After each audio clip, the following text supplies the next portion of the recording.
Picture this: America in the late 1800s, a time called the Gilded Age.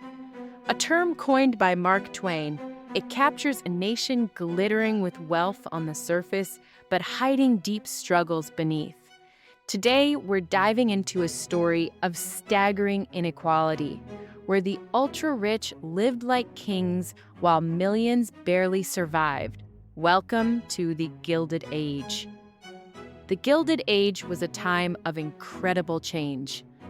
The Industrial Revolution and technological booms created wealth like never before. But here's the catch: that wealth was hoarded by a tiny elite, the so-called captains of industry. Or, as their critics called them, robber barons. By 1890, the top 1% controlled a quarter of the nation's wealth. Names like Vanderbilt, Carnegie, and Rockefeller became synonymous with luxury, building massive mansions and throwing lavish parties. One wild example: Stuyvesant Fish once threw a dinner where his dog sported a $15,000 diamond collar. Yes, a dog. But while the elite flaunted their fortunes, most Americans faced a grim reality.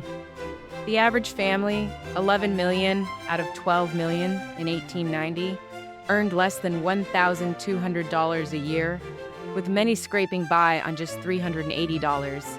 That's well below the poverty line. Cities swelled as immigrants and rural folks poured in, cramming into tenements, cramped, dirty, and disease-riven. Jacob Riis, a photographer, shocked the nation with his book, How the Other Half Lives, exposing the squalor most Americans endured.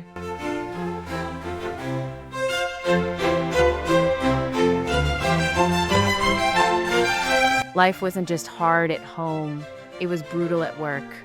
Factories and sweatshops defined the new economy. The conditions were horrific. Workers clocked 12-hour days, 6 days a week, for wages so low that entire families, including kids, had to work to survive. By 1910, 20% of boys and 10% of girls under 15 had full-time jobs, often in dangerous conditions. No safety laws existed, and accidents were rampant. In 1882 alone, an average of 675 workers died weekly in workplace accidents. No sick leave, no vacation, no compensation for injuries, just relentless toil.